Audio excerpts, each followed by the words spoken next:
Hello दोस्तों, आप सभी का एक और नए एपिसोड के साथ स्वागत है। जैसा कि पिछले एपिसोड के लास्ट में हमने देखा ही था कि हाइशिन ने फेमस सिंगर योन जाए सियोंग से बात करने के लिए उसे मैसेज कर दिया था और अब वो फाइनली उससे मिलने वाली है। अब इस चैप्टर की शुरुआत वहीं से होती है जहां पर हम देखते हैं कि हाइशिन इस फेमस सिंगर योन जाए सियोंग से मिलने आ चुकी है और इसकी बिल्डिंग के बाहर खड़ी होती है और सोच रही होती है, अरे यही वो जगह है ना जहाँ पर मुझे जाना था। तभी पीछे से आवाज़ आती है, एक्सक्यूज़ मी, क्या तुम ही हो लॉन्ग आफ्टरनून? मैं हूँ योंजाई सियोंग और यहाँ पर तुम मुझसे ही मिलने आई हो। तब हाइशिन कहती है कि ओह, तो तुम हो योंजाई। अब इन दोनों के बीच में बातें शुरू हो जाती है। योंजाई पूछता है कि तुम्हें यहाँ आने में परेशानी तो नहीं हुई, जिस पर हाइशिन बोलती है कि वो तो गूगल मैप को देखकर आई है। योंजाई बोलता है कि मुझे भी आसपास के एरिया को ढूंढने में परेशानी होती है, तुम्हें पता है सारी जगह एक जैसी लगती है देखने में। लेकिन दोस्तों, अपनी बंदी काफी स्मार्ट है जो कि बिना किसी परेशानी के यहाँ पर पहुंच चुकी है। तब आगे योंजाई पूछता है कि वैसे तुम्हारा बैंड कहाँ पर है? मैंने डीएम में पढ़ा था कि तुम अपने बैंड के साथ आओगी, लेकिन यहाँ पर तो तुम अकेली हो।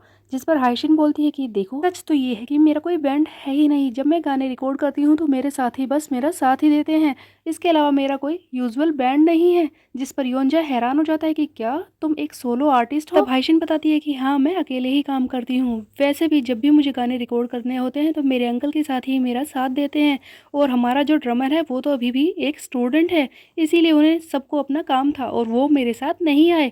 क्या तुम मुझसे बात नहीं कर सकते? तब यंजय बोलता है कि मुझे कोई परेशानी नहीं है, मुझे पता नहीं था कि तुम एक सिंगर हो और एक पूरा बैंड भी। वैसे मुझे ये बताओ कि तुम्हें मैं क्या कहकर बुलाऊं, लॉन्ग आफ्टरनून या फिर कुछ और? तब हाइशिन बोलती है कि मेरा असली नाम है हाई इन शिन, तुम मुझे हाइशिन बुला सकते हो या फिर जो तुम्हें अच्छा लगे। तब ये बंदा बोलता है कि मैं तुम्हें लॉन्ग आफ्टरनून नहीं हाइशिन बुलाऊंगा, चलो अंदर चलकर बात करते हैं। इस तरह से दोनों ही अंदर चले जाते हैं बिल्डिंग के। तब ये योंजाय बताता है कि देखो, मेरे मीटिंग रूम का ऑफिस का काम चल रहा है, इसीलिए मैं स्टूडियो में चलकर ही बात करता हूँ तुमसे। तब हाइसिन बोलती है कि क्या सच में ये पूरी बिल्डिंग तुम्हारी है? हैरानी वाली बात है, तुम इतने बड़े आर्टिस्ट हो। अब योंजय बोलता है कि नहीं नहीं, पूरी बिल्डिंग मेरी नहीं है। बात यह है कि इस बिल्डिंग में कुछ ऑफिसेस मेरे हैं, वो मैंने लीज पर लिए हैं।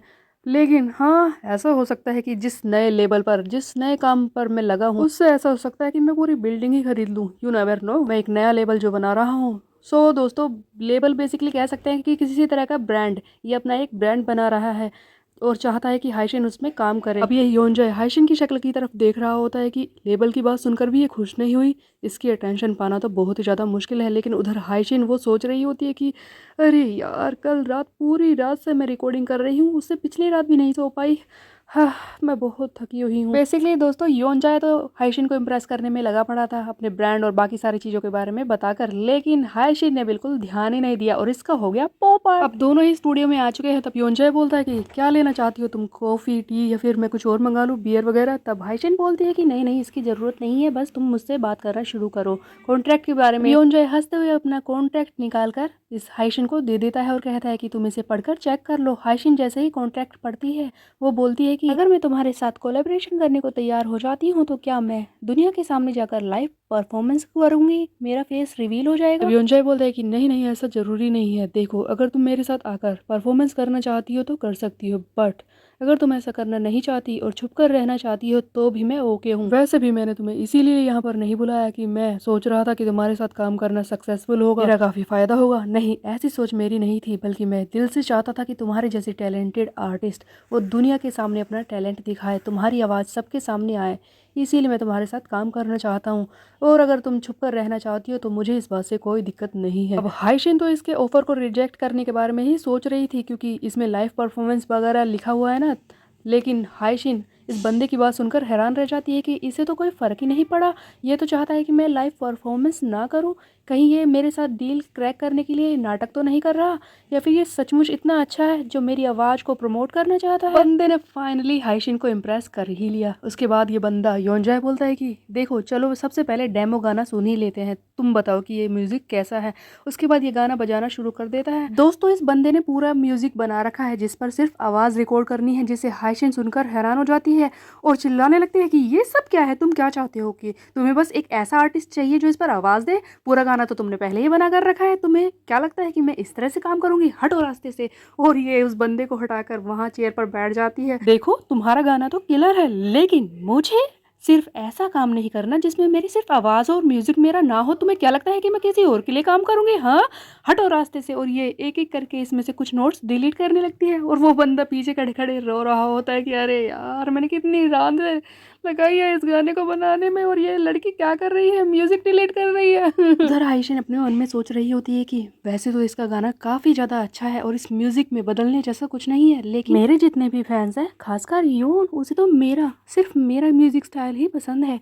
मुझे इसमें थोड़े से चेंजेस तो करने ही होंगे, मुझे इसमें अपना टच यानी कि लॉन्ग आफ्टरनून का टच तो लाना ही होगा। सो बेसिकली गाइज, ये जो पहले से बना म्यूजिक होता है ना, उसमें ये अपना गिटार वाला इंस्ट्रूमेंट बजाकर नया म्यूजिक रिकॉर्ड करने लगती है, जिसे देखकर पीछे खड़ा बंदा यानी कि वो योनजाए सियोंग, मैंने सोचा था कि ये लड़की तो सिर्फ पोस्ट रॉक और इस तरह के म्यूज़िक से इम्प्रेस्ड हो चुकी है और इसी तरह के काम करती है, बट मुझे नहीं पता था कि ये मेलोडी को चेंज कर सकती है और इस म्यूज़िक को रीअरेंज भी कर सकती है। सचमुच ये तो एक टैलेंटेड आर्टिस्ट है। ये सिर्फ मेरे बनाए म्यूज़िक को बदल नहीं रही बल्कि इसे अपने ही स्टाइल में बना रही है। सचमुच लॉन्ग आफ्टरनून नहीं, हाई इन शिन, तुम एक ग्रेट आर्टिस्ट हो। गाइस, ये बंदा भी अपनी बंदी से इम्प्रेस हो चुका है, लगता है ये भी इसके प्यार में झूलने वाला है जल्दी ही। हाइशिन तो ट्रूली अपने म्यूजिक में बिजी हो चुकी है। तब ये बंदा योनजाए पूछता है कि हे, तुम्हें कुछ पीने के लिए चाहिए, बियर? अब हाइशिन म्यूजिक में डूब चुकी है और वो बोलती है कि हाँ हाँ मैं ले सकती हूँ, लेकिन मैं बता दूं जो भी मैंने चेंजेस किए हैं ना, इन्हें चुपचाप से लिख लेना। वैसे भी तुम ही इस गाने पर काम कर रहे हो,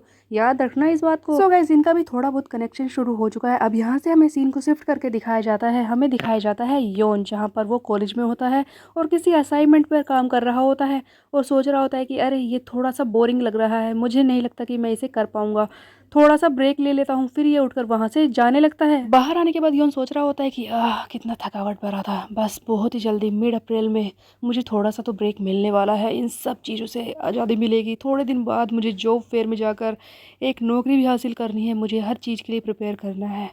हाँ, सचमुच बहुत ही टायर्डफुल लाइफ चल रही है, लेकिन इसी बीच में मुझे हाय इन शिन के साथ ड्रिंक पर भी तो जाना है। योन इन्हीं सब ख्यालों में डूबा पड़ा था, तभी इसके फोन पर एक मैसेज आता है जिसे देखकर ये हैरान हो जाता है। और जल्दी से यहाँ से हम देखते हैं कि फिर से सीन को शिफ्ट करके हमें रेलवे स्टेशन का सीन दिखाया जाता है, जहाँ पर हाइशिन पहले से ही बैठी होती है और इसके हाथ में वही म्यूजिक नोट्स होते हैं जिन्हें ये उस योनजाए सियोंग के साथ रिकॉर्ड करके लाई है। अब इससे पहले कि हाइशिन कुछ बोले तभी हो जाती है एक हैरानी वाली बात। योन अपने फोन में दिखाता है एक नई इंस्टाग्राम पोस्ट, जिसमें हाइशिन के इस लॉन्ग आफ्टरनून वाले अकाउंट पर लिखा होता है कि सिंगल म्यूजिक गैदरिंग पार्टी होने वाली है आज शाम को 4:28 पर, जिसे देखकर हाइशिन हैरान रह जाती है। ये पोस्ट क्या हाइशिन ने ही डाली है? अब आगे होता यह है कि हाइशिन को समझ में नहीं आता, इसलिए वो योन से पूछती है कि क्या लिसनिंग पार्टी ये क्या होती है? एक्चुअली बात यह है कि लिसनिंग पार्टी लॉन्ग आफ्टरनून के असली अकाउंट से नहीं हुई है, ये तो मेरे दोस्त ने एक लिसनिंग पार्टी रखी है। लिसनिंग पार्टी बेसिकली गाइस कोई भी साथ मिलकर काम करना, जैसे कि मूवी देखने जाते हैं साथ मिलकर, इस तरह से ही लिसनिंग पार्टी होती है, जहाँ पर सॉन्ग सुनते हैं। और कई बार ऐसी पार्टी में असली सिंगर भी आते हैं जो वहां पर आकर थॉट्स बताते हैं अपने। दोस्तों, योन भी चाहता है कि वो हाइशिन के साथ मिलकर इसी तरह की पार्टी करे, जैसा कि उसे पता है कि हाइशिन यानी कि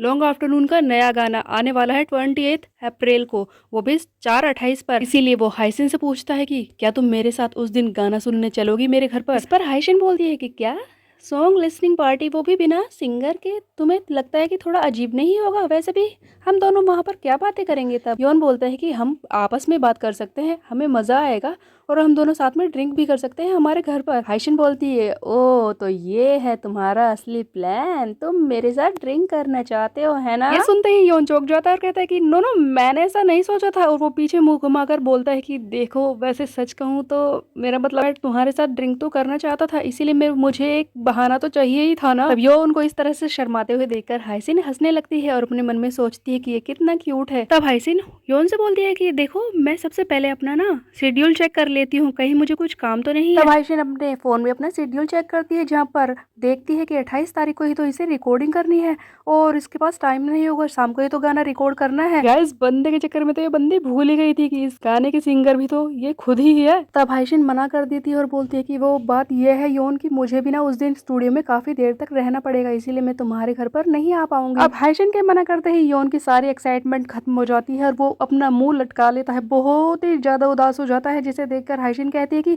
ऐसा मुंह मत बनाओ, मैं कोशिश करती हूँ कि अपने इस शेड्यूल को आगे बढ़ा सकूं। लेकिन तब हाइसिन को ध्यान आता है कि उसे तो उसी दिन गाना रिकॉर्ड करना है और वो इसे आगे भी नहीं कर सकती, क्योंकि इसके बैंडमेट्स नहीं मानेंगे और इसका कोलैबोरेशन वाला साथी वो भी नहीं मानेगा। किस तरह से इन सबको मनाएगी। पर हाइशिन से योन के चेहरे की उदासी भी नहीं देखी जा रही होती है। तब हाइशिन बोलती है कि अरे तुम इतनी चिंता क्यों कर रहे हो, देखो हमें ड्रिंक ही तो साथ में करनी है, क्यों ना हम किसी और दिन को चुन ले। वैसे भी अब हम दोनों दोस्त बन चुके हैं और दोस्तों को साथ पीने के लिए किसी दिन की जरूरत थोड़ी ना होती है। हम दोनों किसी और दिन साथ में पी सकते हैं। देखो तुम्हारे मिड टर्म के एग्जाम खत्म हो जाने दो, उसके बाद हम दोनों साथ में ड्रिंक कर सकते हैं। क्या लगता है तुम्हें योन? तब योन कहता है कि हाँ हाँ बिल्कुल ठीक कहा। और इस तरह से दोनों खुश जाते हैं। उसके बाद वहाँ पर ट्रेन आ जाती है और ये आ जाते हैं अपने घर पर। अब यहाँ से सीन को शिफ्ट कर दिया जाता है। हमें दिखाया जाता है कुछ दिनों बाद का सीन, जहाँ पर योन पेपर लिख रहा होता है। आज उसके सारे मिड टर्म के एग्जाम खत्म होने वाले हैं। तब योन अपना पेपर लिखने के बाद बोलता है कि ओह बहुत थक गया, ये मिड टर्म के एग्ज़ाम सचमुच बहुत ही ज़्यादा डिफ़िकल्ट थे। बचे हुए असाइनमेंट्स वो एक हफ्ते से पहले सभी सबमिट करने होंगे, मैं जल्दी करूँगा, मुझे पार्ट टाइम जॉब पर भी तो जाना है। यही सब योन सोच रहा होता है बाहर आते वक्त। अब जैसे ही योन क्लास से बाहर आता है, वहाँ पर एक और बंदा खड़ा होता है जो योन से बोलता है कि हे योन, एग्जाम के बाद पार्टी में चलेगा क्या, सारे एग्जाम आज खत्म हो गए। तब योन पार्टी में आने से मना करता है। तब वो बंदा बोलता है कि क्या हुआ, पार्ट टाइम जॉब की वजह से बोल रहा है क्या, आज के लिए छुट्टी ले ले यार, क्लब चलते हैं। तब योन बोलता है कि नहीं नहीं वो नहीं आ सकता, क्योंकि उसने पिछले हफ्ते ही छुट्टी ली थी पेपर की वजह से। और उससे भी बड़ी बात दोस्तों ये थी कि आज लॉन्ग आफ्टरनून का नया गाना रिलीज होने वाला था, जिसे तो योन छोड़ ही नहीं सकता। योन सोच रहा होता है कि देखो हाइशिन के साथ तो मेरी पार्टी बेकार ही हो गई, वो तो मेरे साथ नहीं आने वाली, लेकिन लॉन्ग आफ्टरनून का गाना वो तो मैं सुनूंगा ही, उसे मैं नहीं छोड़ सकता। अब गाइस योन तो बहुत ही ज़्यादा एक्साइटेड होता है लॉन्ग आफ्टरनून के गाने के लिए। वो जाते जाते इसी बारे में सोच रहा होता है कि आज तो उसका नया गाना आएगा, मैं सुनूंगा, ही। ये अपने पार्ट टाइम जॉब पर भी इसी बारे में लगातार सोच रहा होता है कि आज गाना आएगा, ही। दोस्तों बंदा कितना बड़ा फैन है ना, इसी बात से पता चलता है कि पहले पूरी रास्ते हंसते हुए आता है, काम पे भी हंस रहा है, मेट्रो में भी हंसते हुए आ रहा है, और गली पे तो चिल्ला ही रहा है कि वाह आज गाने आने वाला है। और फाइनली ये घर पर पहुंच जाता है। आराम से बैठकर जैसे ही ये गाना चलाने की कोशिश करता है, तभी होता ये है कि इसके पेट से आवाजें आ रही है कि मालिक हमें भी कुछ खिला दो। एक्चुअली इसे भूख लग रही होती है। तब योन सोचता है कि वैसे मिस ओ ने मुझे कुछ खिलाया तो था, लेकिन अब फिर से भूख लग रही है, इतनी रात हो गई है, एक काम करता हूँ थोड़ा मंगा ही लेता हूँ। तब ये फ्राइड चिकन ऑर्डर करने के लिए बोल रहा होता है, और वहाँ पर लिख भी देता है कि ऑर्डर को दरवाजे के बाहर ही छोड़ जाए, क्योंकि उसके बाद ये नहाने वाला था। ऑर्डर करने के बाद ये सीधे जाता है बाथरूम में नहाने के लिए। नहाते नहाते ये हाइशिन के बारे में ही सोच रहा होता है कि पता नहीं आज मुझे इतना बुरा क्यों लग रहा है।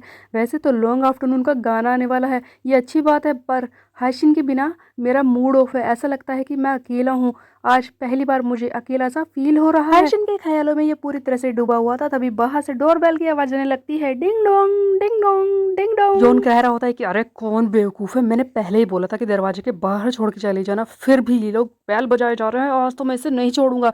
ये जल्दी जल्दी में कपड़े पहनता है, भागता हुआ दरवाजा आकर खोलता है और देखता है कि सामने खड़ी होती है हाइशिन, जिसे देखकर ये शांत हो जाता है और कहता है कि हाइशिन तुम यहाँ पर। हाइशिन बोलती है कि तुम इस तरह से क्यों बात कर रहे हो, तुमने तो मुझसे कहा था कि आज हम दोनों एक लिसनिंग पार्टी करेंगे, याद आया? तब योन बोलता है कि तुमने तो कहा था कि तुम नहीं आओगी, याद है, तुमने उस दिन मना कर दिया था। हाइशिन जवाब देती है कि हाँ हाँ मैंने मना तो किया था, लेकिन मेरा काम जल्दी खत्म हो गया और इसीलिए मैं आ गई, तो क्या तुम नहीं चाहते मैं अंदर आऊँ? तब योन बोलता है कि नहीं नहीं ऐसा नहीं है, देखो योन मैं ड्रिंक्स भी लेकर आई हूँ और मैं लेट तो नहीं हुई ना, सच बोल रहे हो ना? तब योन बोलता है कि नहीं नहीं बिल्कुल लेट नहीं हुई, चलो जल्दी अंदर आ जाओ। अब हाइशिन अंदर तो आ जाती है, लेकिन योन से ये बोल रही होती है कि योन वैसे मुझे ये बताओ कि मैं जानती हूँ कि तुम अकेले रहते हो, लेकिन मुझे नहीं पता था कि जब तुम अकेले घर में रहते हो तो तुम इस तरह से अंडरवेयर में घूमते रहते हो। दोस्तों जल्दी से ये बाथरूम से भागते हुए आया था, इसने ध्यान ही नहीं दिया कि ये अंडरवेयर में आ गया है। शुक्र मनाओ ये ऊपर टी शर्ट तो पहन कर आया है।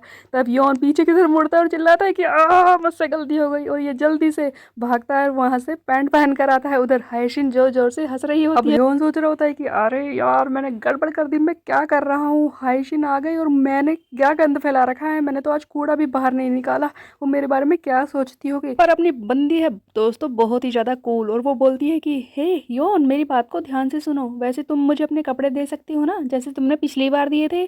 देखो मैं यहीं पर तुम्हारे साथ ड्रिंक करने वाली हूँ, तो मैं सोच रही हूँ कि क्यों ना अपने कपड़े ही बदल लूँ और मैं शावर भी ले लेती हूँ। और हाइशिन अपनी जैकेट निकाल कर बाथरूम की तरफ जाने लगती है। दोस्तों बंदे के साथ हो गई है बहुत तगड़ी कॉमेडी, सचमुच देखते ही मजा आएगा। तो दोस्तों ये चैप्टर आपको कैसा लगा कमेंट में लिख के जरूर बताएं, और मेरे वीडियो को लाइक करें, चैनल को सब्सक्राइब करना मत भूलिएगा।